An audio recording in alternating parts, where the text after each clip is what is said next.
کرام، معزز سامعین اکرام، عزیز بچوں، نوجوان ساتھیوں، بزرگوں، پردہ میں رہ کر سننے والی میری اسلامی ماں بہنوں، السلام علیکم ورحمۃ اللہ وبرکاتہ۔ الحمدللہ رب العالمین، الصلاة والسلام علی سید الانبیاء والمرسلین، اما بعد فاعوذ باللہ من الشیطان الرجیم، بسم اللہ الرحمن الرحیم، وما محمد الا رسول، صدق اللہ المولانا العظیم، وبلغنا رسولہ النبی الامین المکین المعین المختار الکریم، ونحن على ذلك لمن الشاہدین والشاکرین والذاکرین، والحمد للہ رب العالمین۔ آئیے کچھ عرض و معروض سے قبل اہل سنت و جماعت کے عظیم اور قدیم قانون اور دستور کے مطابق ہم اور آپ سب مل کر اپنے پیارے آقا جناب پاک صاحب الاولاق احمد مجتبی محمد مصطفیٰ ارواح نافذہ صلی اللہ تعالی علیہ وسلم کی مقدس اور عالی بارگاہ میں اپنی غلامی کا ثبوت پیش کریں اور جھوم کر کے پڑھیے اللہم صلی علی سیدنا مولانا محمد معدن الجود والکرم والہ وبارک وسلم، صلاۃ و سلاما دائما علیک یا رسول اللہ صلی اللہ تعالی علیہ وسلم۔ حضرات سامعین اکرام، آج ہمارے پیارے آقا صلی اللہ علیہ وسلم کے میلاد کی اس جگہ کے اوپر دوسری محفل ہے۔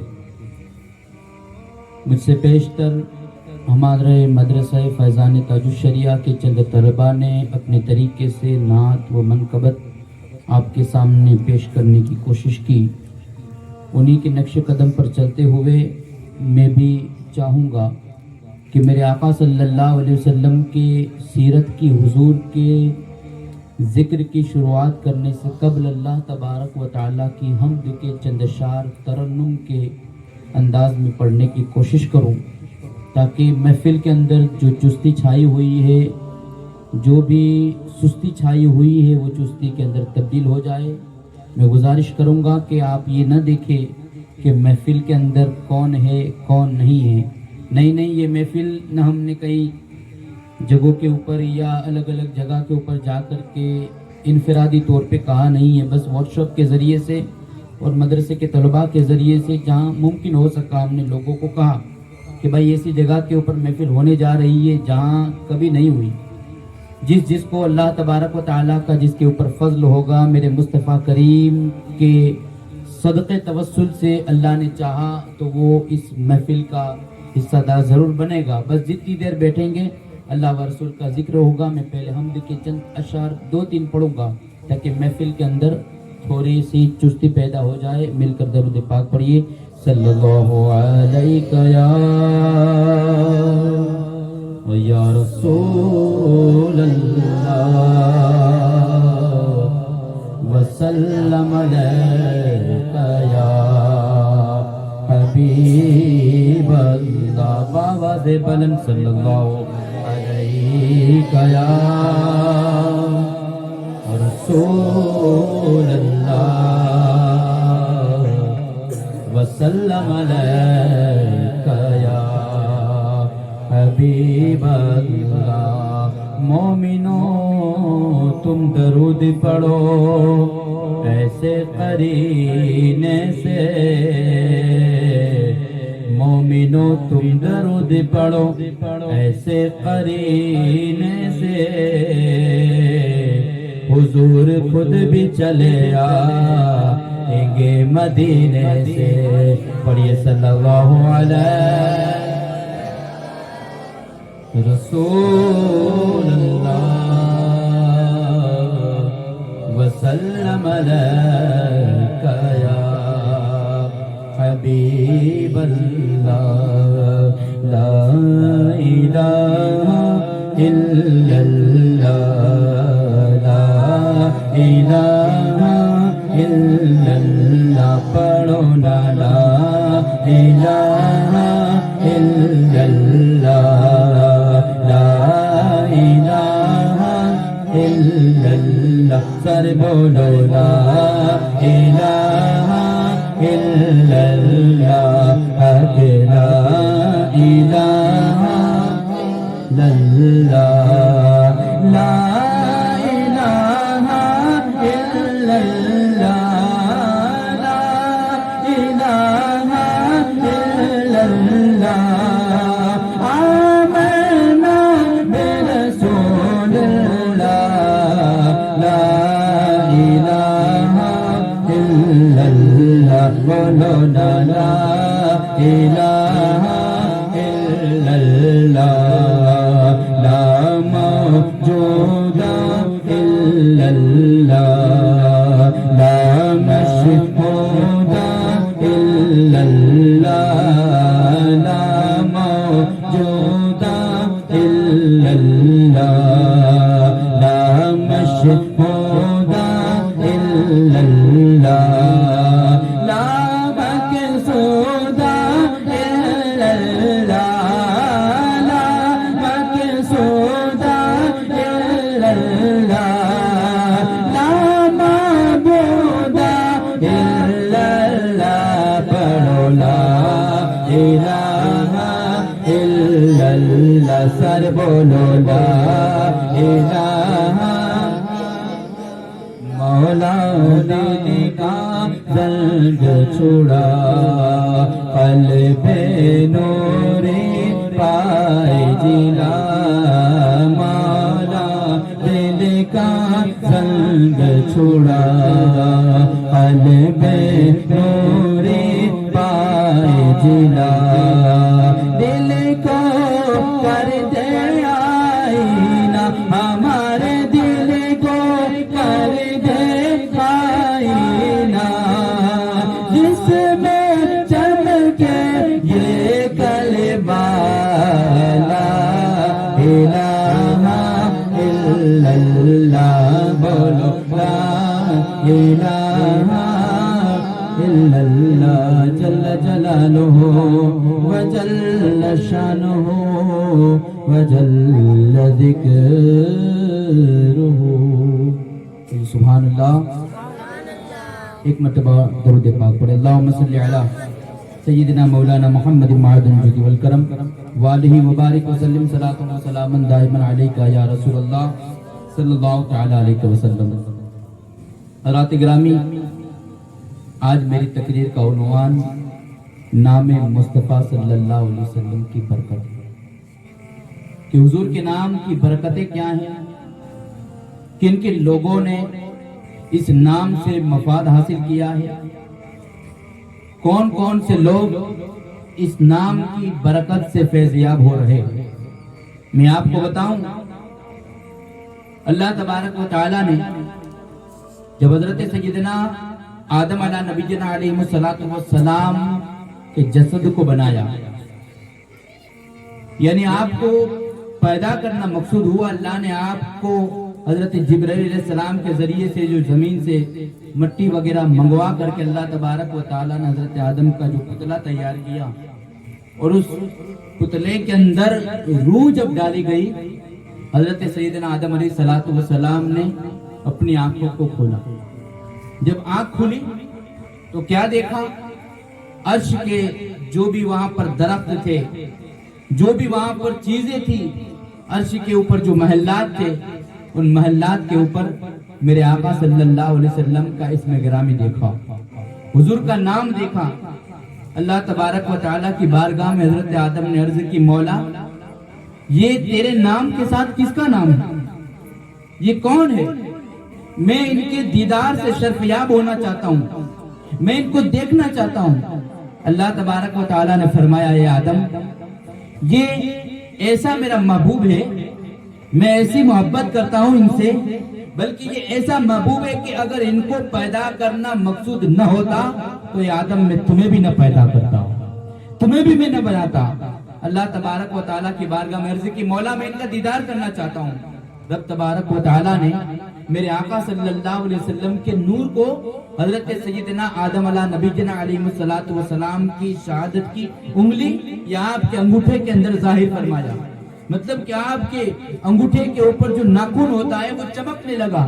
حضرت سیدنا آدم علیہ نبی جن علیہ السلام نے جب انگوٹھے کے اوپر میں نے مصطفیٰ کریم صلی اللہ علیہ وسلم کے نور کو جگمگاتا ہوا دیکھا تو فوراً آپ نے اپنے انگوٹھوں کو چوم لیا. یہاں پر ایک ثبوت ہم کو ملتا ہے, یہاں پر ایک بات ظاہر ہوتی ہے.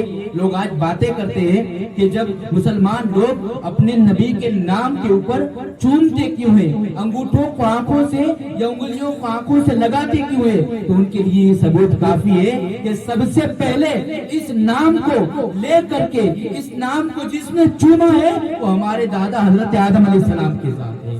انہوں نے چمائے, ان کے بعد نسل بعد نسل یہ چلتا رہا. بلکہ میرے حضور خود فرماتے ہیں کہ اگر کوئی بندہ یہ چاہتا ہے کہ اللہ تبارک و تعالیٰ اس کی آنکھوں کو سلامت رکھے, وہ کبھی اندھا نہ ہو, تو وہ اپنے جب میرا نام اذان میں سنے تو اپنے انگوٹھوں کو بوسہ دے دے. اس کی برکت یہ ہوگی کہ اللہ تبارک و تعالیٰ کے فضل سے وہ بندہ کبھی اندھا نہیں ہوگا.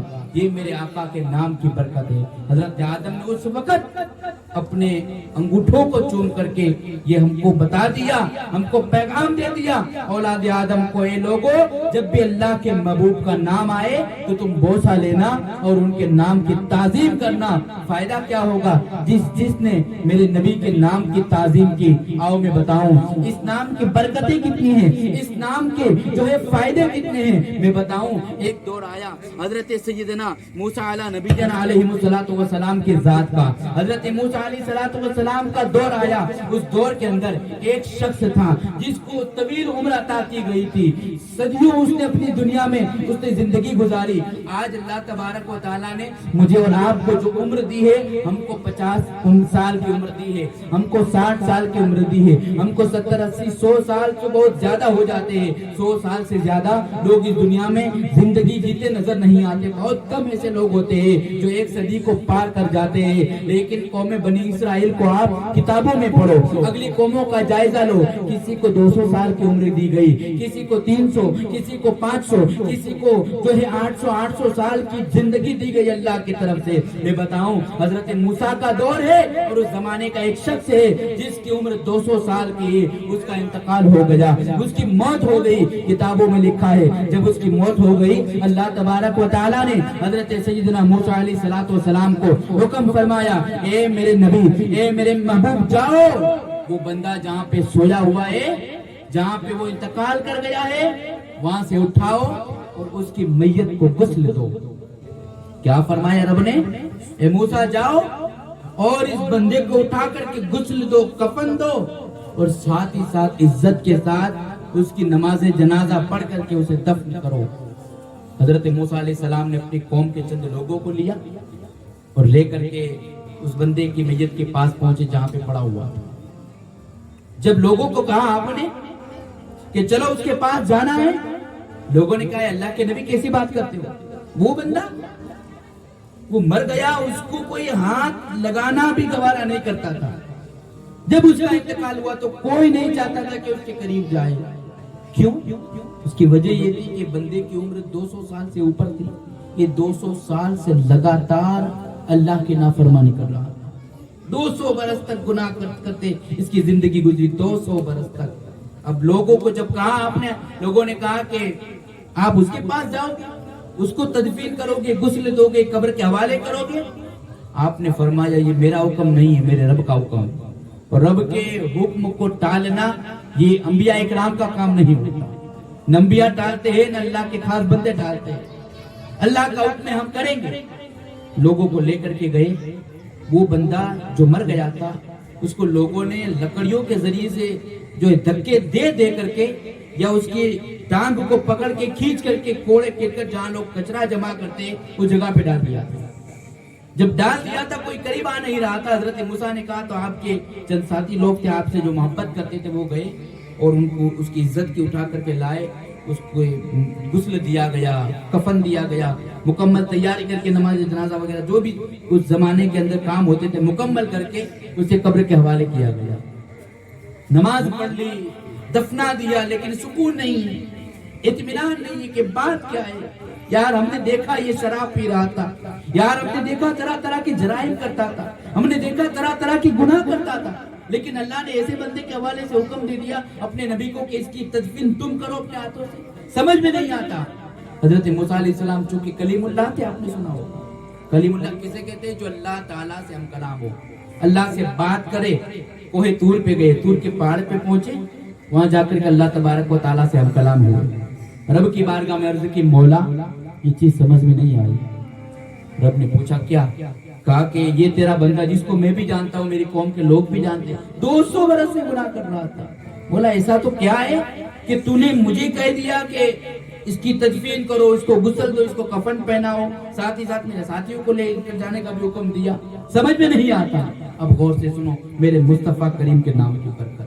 اللہ تبارک و تعالیٰ کی بارگاہ میں عرض کی, رب نے ارشاد فرمایا اے موسیٰ تم نے سچ کہا, یہ بندہ جو بہت بڑا گنہگار, بہت بڑے بڑے جرائم کرتا تھا, لیکن سنو موسیٰ یہ ایسا بندہ تھا کہ یہ بھی پڑھا لکھا تھا, پڑھا لکھا ہونے کے باوجود گناہ کرتا تھا, 200 برس سے گناہ کر رہا تھا, 200 برس سے جرائم کر رہا تھا.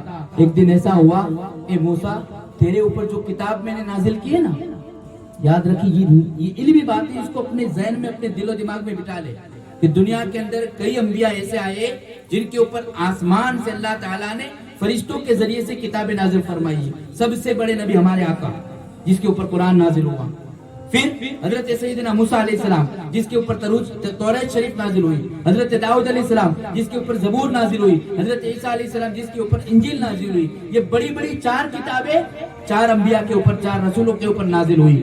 اسی طریقے سے کئی اور بھی چھوٹی چھوٹی کتابیں جو دوسرے انبیاء کے اوپر نازل ہوئی. تو حضرت موسیٰ علیہ السلام سے رب نے ارشاد فرمایا اے موسیٰ تیرے اوپر جو میں نے کتاب اتاری ہے جس کا نام توریت ہے, یہ بندہ پڑھا لکھا تھا, اس کی عادت تھی گناہ تو کرتا تھا لیکن کبھی کبھی توریت کھول کے بیٹھ جاتا تھا. توریت کھول کے بیٹھتا اور دیکھتا پڑھتا, چونکہ وہ ایسا شخص تھا جو اس لینگویج کو جانتا تھا, اس بھاشا کو سمجھتا تھا. اس نے کہا کہ مولا, رب تبارک و تعالیٰ نے حضرت موسیٰ سے فرمایا موسیٰ یہ توریت پڑھتا تھا, اس کی عادت تھی. ایک دن جب توریت پڑھ رہا تھا نا, اور آپ یہاں یہ بھی سن لیں کہ ہم صرف آج میلاد نہیں مناتے, آج صرف میلاد ہم ہی نہیں مناتے, میرے نبی تشریف نہیں لائے تھے, اس سے پہلے جتنے بھی اللہ کے نبی آئے سب نے میرے میلاد میرے آقا کا میلاد منایا, سب نے میرے حضور کے میلاد کو منایا ہے. اب یہ حضرت موسیٰ سے رب ارشاد فرماتا ہے اے میرے پیغمبر موسیٰ سنو. ایک دن توریت کھول کے بیٹھا ہوا تھا, اچانک پڑھتے پڑھتے پڑھتے آگے بڑھتا گیا, اچانک کیا دیکھا کہ توریت کے اندر میرے خاص محبوب کا نام آیا, میرے محبوب کا نام آیا. اس نے کچھ نہیں دیکھا, یہ خوش ہو گیا اور خوشی کے مارے اس نے اس نام کو بوسہ دے دیا, اس نے چوم لیا. اب میری رحمت نے یہ گوارا نہ کیا کہ یہ بندہ کیسا بھی تھا, اگرچہ 200 سال سے گناہ کرتا تھا لیکن میرے محبوب کے نام کی ایک مرتبہ عزت کی. اللہ فرماتا ہے میں نے اس کے 200 سال کے گناہوں کو بخش دیا, اس کے 200 سال کے گناہوں کو معاف فرما دیا. معلوم کیا ہوا, پتا کیا چلا کہ میرے آقا کے نام کے اندر اتنی برکت ہے کہ اگر کوئی بندہ صرف ایک بار لے لے, عزت سے چوم لے, اللہ تعالیٰ اس کے سارے گناہوں کو معاف فرما دیا کرتا ہے. یہ میرے مصطفیٰ کریم کے نام کی برکتیں ہیں. آگے چلیں, آپ نے سنا ہوگا دنیا کے اندر بے شمار بادشاہ ہوئے, سب سے بڑے 4 بادشاہ ایسے ہوئے جنہوں نے پوری دنیا پہ سلطنت کی. 4 لوگ ایسے ہوئے جنہوں نے پوری دنیا کے اوپر سلطنت کی, ساری زمین کی ملکیت ان کے ہاتھ میں تھی, وہ اپنے طریقے سے دنیا کا نظام اور کام کاج چلایا کرتے تھے. 2 کافر ہوئے, 2 مسلمان. مسلمانوں میں ایک ذات حضرت سیدنا سلیمان علیہ السلام کیا کیا. کون حضرت سلیمان علیہ السلام؟ جو حضرت داؤد علیہ السلام کے صاحبزادے حضرت داؤد کے بیٹے ہیں. اب یہ بادشاہت کیسی تھی پتا ہے؟ آج تو ہم 2 بیگھہ کے اگر مالک ہو جاتے ہیں تو ہمارا پیٹ زمین پہ نہیں رہتا. 2 فلیٹ ہم بنا لیتے ہیں یا 2-4 بیگھہ زمین یا کچھ بھی تھوڑی سی دولت آ جاتی ہے تو ہم اپنے پیر زمین پہ نہیں رکھتے, غریبوں کو نہیں سمجھتے, ہم اپنا اگلا زمانہ یاد نہیں کرتے. آج لوگوں کی یہ پوزیشن ہو گئی. لیکن دیکھیں حضرت سیدنا سلیمان علیہ السلام کتنے بڑے بادشاہ, پوری زمین کی سلطنت ان کے سپرد اللہ نے فرمائی تھی. صرف زمین کے بادشاہ نہیں تھے, حضرت سلیمان علیہ السلام کی حکومت ہوا پہ بھی چلتی تھی. حضرت سلیمان علیہ السلام کی حکومت پانی پہ بھی چلتی تھی. حضرت سلیمان علیہ السلام کی حکومت جناتوں پہ بھی چلتی تھی. اللہ کی جتنی مخلوق ہے ساری مخلوق کے اوپر آپ کی حکومت چلتی تھی. کتابوں میں لکھا ہے کہ آپ کے پاس ایک انگوٹھی تھی حضرت سیدنا سلیمان علیہ السلام. وہ انگوٹھی جب بھی آپ اپنے انگلی کے اندر یا انگوٹھے کے اندر جس طرح پہنتے تھے, آپ پہنتے تو دنیا کی جتنی بھی مخلوقات ہوتی سب کے سب آپ کے سامنے حاضر ہو جاتی. حضرت سلیمان علیہ السلام کسی شاہانہ زندگی گزارتے تھے. کتابوں میں لکھا ہے الگ الگ طریقے سے جو میرے مطالعے میں آیا میں آپ کو بتاؤں. حضرت سیدنا سلیمان علیہ السلام کے لیے جناتوں نے ایک تخت بنایا تھا جو 3 میل لمبا 3 میل چوڑا, یعنی کہ میل یعنی کہ کئی کلومیٹر, اتنا لمبا اتنا چوڑا. اس کے اوپر ایک سونے کا تخت ہوتا تھا, ایک کرسی ہوتی تھی سونے کی, اس کے اوپر حضرت سیدنا سلیمان علیہ السلام بیٹھ کر کے لوگوں کو اپنے کام انجام وغیرہ یاد کرایا کرتے تھے, لوگوں کے فریادیں سنتے اور ان کے کام کیا کرتے تھے. جناتوں نے یہ چیز بنا کر کے آپ کو دی تھی. کتابوں میں لکھا ہے ایک حضرت سیدنا سلیمان علیہ السلام جب بھی انگوٹھی پہنتے ساری مخلوق حاضر ہو جاتی. وہ انسانوں کی بھاشا سمجھتے, وہ جناتوں کی بھاشا سمجھتے, ان کو سمجھاتے. وہ جانور, چرندے, پرندے, درندے, یہ حضرت سیدنا سلیمان علیہ السلام کی ملکیت میں تھے. کتابوں میں لکھا ہے حضرت سیدنا سلیمان علیہ السلام کے لیے جو تخت بنایا تھا جناتوں نے, وہ تخت کے اندر طاقت تھی. کیا طاقت تھی؟ آپ حکم فرماتے وہ تخت آسمانوں میں اڑتا, وہ ہوا میں اڑتا وہ تخت, اور اس تخت کے ذریعے سے آپ دور دراز کی مسافری کیا کرتے تھے, سفر فرمایا کرتے تھے. ایک دن حضرت سیدنا سلیمان علیہ السلام اپنے ساتھیوں کو لے کر کے جا رہے تھے, اور تخت کے اوپر آپ کرسی پہ بیٹھے ہیں, آپ کے ساتھ اپنے زمانے کے علماء ہیں, کئی جنات ہیں, کئی مخلوقات آپ کے ساتھ ہیں. آپ ہوا میں اڑتے اڑتے جا رہے تھے. اچانک ایک ایسا موقع آیا, اچانک ایک ایسا وقت آیا کہ حضرت سلیمان علیہ السلام نے تخت کو حکم دیا, اے تخت زمین بوس ہو جا. ہوا میں اڑ رہے تھے, اچانک کہا کہ زمین پہ چلا جا. وہ تخت زمین پہ آ گیا. آپ نے علماء سے کہا کہ اب یہاں سے ہم اڑیں گے نہیں, ہم پیدل چلیں گے. لوگوں نے کہا جنگل ہے, کہا جنگل کا راستہ ہم پیدل پار کریں گے. ٹھیک ہے, جیسا اللہ کے نبی آپ کا حکم. آپ بھی چلے, آپ کے زمانے کے علماء بھی چلے, سب چلے. چلتے چلتے آگے بڑھ گئے, ایک منزل طے ہو گئی. پھر آپ نے حکم فرمایا ہے تخت آ جا. وہ تخت آ گیا, آپ کرسی پہ بیٹھ گئے اور آپ کے ساتھ علماء تھے, وہ سب تخت پھر ہوا میں اڑنے لگا. لوگوں کو یہ بات سمجھ میں نہیں آئی. حضرت سیدنا سلیمان علیہ السلام سے پوچھا گیا, حضرت آپ فرمائیں کہ اللہ کے نبی آپ بتائیں کیا بات ہے کہ اچانک آپ نے ایک جگہ کے اوپر آج تک کبھی ایسا نہیں ہوا.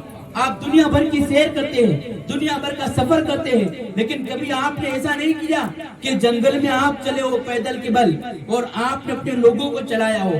آج اچانک ایک جنگل کی عزت کیوں کی؟ حضرت سیدنا سلیمان علیہ السلام فرماتے ہیں اے گروہ علماء, تم کو پتا نہیں ہے یہ جنگل اگرچہ جنگل ہے, لیکن ایک وقت آئے گا کہ اس جگہ کے اوپر ایک اللہ کا محبوب آئے گا جو تمام نبیوں کا سلطان ہوگا. اس کو اس کی قوم ستائے گی اور پھر اپنے خاص شہر کو چھوڑ کر کے وہ اللہ کا محبوب جس جگہ پہ آئے گا, یہ جگہ وہ ہوگی, اور اسی جگہ کو مدینہ شریف کہا جاتا ہے.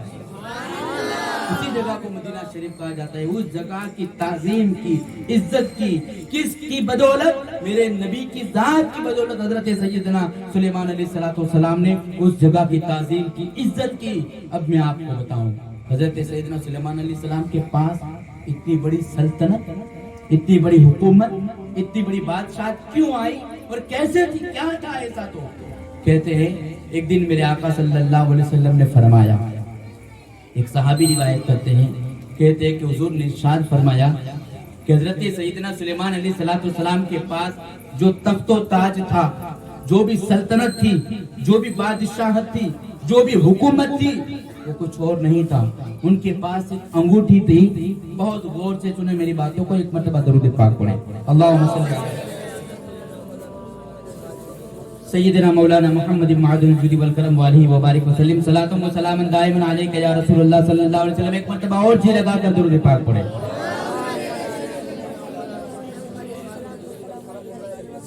صلی اللہ علی محمد صلی اللہ علیہ وسلم. صلاۃ و سلام علیک یا رسول اللہ صلی اللہ علیہ وسلم.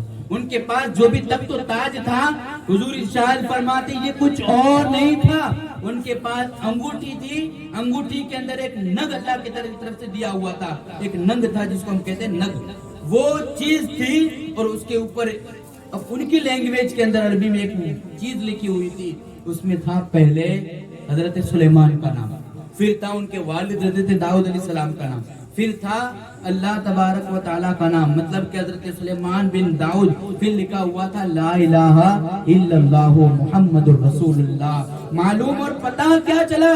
ان کی جو سلطنت، ان کی جو بادشاہت، ان کی جو حکومت تھی، یہ ساری چیزیں میرے آقا کے نام کی برکت تھی، میرے حضور کے نام کی برکت تھی۔ یہ حضرت سیدنا سلیمان علیہ السلام کہ جو میرے آقا کے نام کی بدولت دنیا میں سلطنت کرتے تھے۔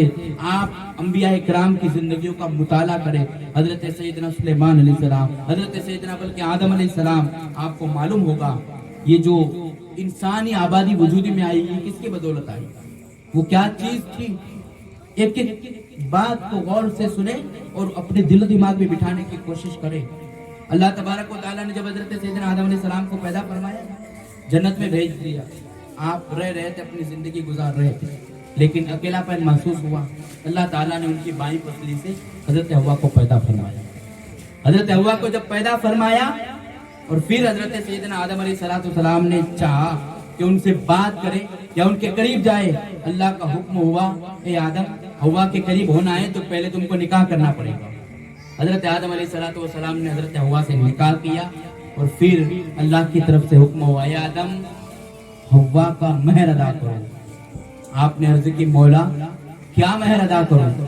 کہا کہ تم 10 مرتبہ یا ایک روایت میں 20 مرتبہ میرے محبوب پہ درود پڑھو، وہی تمہارا حوا کے ساتھ مہر ادا ہو جائے گا۔ انہوں نے درود پڑھا اور جو ہے حضرت حوا کے ساتھ ان کا مہر ادا ہو گیا۔ معلوم کیا ہوا؟ انسانی آبادی جو وجود میں آئی وہ میرے مصطفیٰ کی ذات کے اوپر درود پڑھنے کے بدولت آئی۔ یہ تو ہمیں سمجھ میں آ گیا۔ اب ایک چیز سمجھنا ہے کہ فرشتے وجود میں کیسے آتے ہیں، فرشتے کیسے پیدا ہوتے ہیں۔ سنیں، اللہ تبارک و تعالیٰ کا ایک فرشتہ ہے، میرے آقا ارشاد فرماتے ہیں اللہ کا ایک ایسا فرشتہ ہے جس کو اللہ تبارک و تعالیٰ نے طول عطا فرمایا ہے، بہت بڑا بنایا ہے۔ وہ کیسا فرشتہ ہے؟ اس کے قدم جو ہے، حضور فرماتے ہیں کہ اس کے قدم تحت الثری میں ہے۔ تحت الثری کس کو کہتے ہیں؟ زمینیں، 7 زمینیں، 7 زمینوں کے نیچے جو مقام ہے اس کو تحت الثری کہتے ہیں۔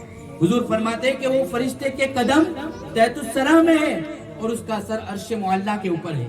مطلب یہ ہے کہ 7 آسمانوں سے بھی بلند اس کا سر ہے۔ اس کے ہاتھ، اگر وہ ہاتھ پھیلا دے نا، اس کا ایک بازو اس طرف پھیلا دے تو مشرق کو ڈھانپ لے، دوسری طرف پھیلا دے تو مغرب، یعنی کہ پوری زمین کو اپنے ہاتھوں کے اندر، اپنے پروں کے اندر ڈھانپ لے۔ فرشتوں کے پر ہوا کرتے، پر کا مطلب پنکھ ہوتا ہے، فرشتوں کے پر ہوا کرتے ہیں۔ حضور فرماتے ہیں کہ وہ فرشتہ اگر اپنے پروں کو پھیلا دے تو ساری زمین کو، مشرق و مغرب کو اپنے پروں کے اندر ڈھانپ لے۔ اب بتاؤ وہ فرشتہ کتنا بڑا ہوگا؟ میں آپ کو اگر کہوں کہ کسی کو بھی کھڑا کر کے کہوں کہ بھئی تو کھڑا ہو اور پانی کے اندر اپنے رومال کو، کپڑے کو بھگو کر کے جھاڑ، کیا ہوگا؟ اس کے اندر سے قطرے نکلے گے پانی کے۔ پھر کسی سے کہہ دوں کہ قطرے کتنے نکلے، ان قطروں کو گن، تو کوئی بندہ ان کو شمار نہیں کر سکے گا، کوئی ان کو گن نہیں سکے گا۔ اب ایک معمولی سا رومال، ایک معمولی سا کپڑا، اور اس کپڑے کے قطروں کو اگر کوئی گن نہ سکے تو بتاؤ وہ فرشتہ جو اتنا لمبا چوڑا، اس کے پر اتنے بڑے، جب اگر کوئی مسلمان حضور کی ذات پہ درود پڑھتا ہے نا، حضور کے ذات پہ درود پڑھتا ہے، تب اللہ تبارک و تعالیٰ کا حکم ہوتا ہے اس فرشتے کو، کس کو؟ جس کا میں نے ذکر کیا، اس کو حکم ہوتا ہے کہ اے میرے فرشتے تو جا جنت کے اندر، اور جنت کے اندر جو پانی کی نہر ہے نا، اس نہر کے اندر غوطہ لگا۔ وہ فرشتہ اڑ کر کے جاتا ہے جنت میں اور پانی کی نہر میں غوطہ لگاتا ہے۔ پھر کیا ہوتا ہے؟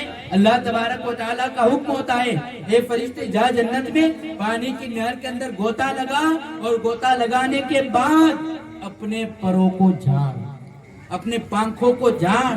اب غور کرے، ایک معمولی سا کپڑا ہم جھاڑے، اس کے اندر سے جو قطرے نکلتے ہیں اس کو ہم گن نہیں سکتے۔ اب وہ فرشتہ جب پروں کو جھاڑے گا تو اس کے اندر سے کتنے پانی کے قطرے ٹپکیں گے کوئی اس کا شمار نہیں کر سکتا۔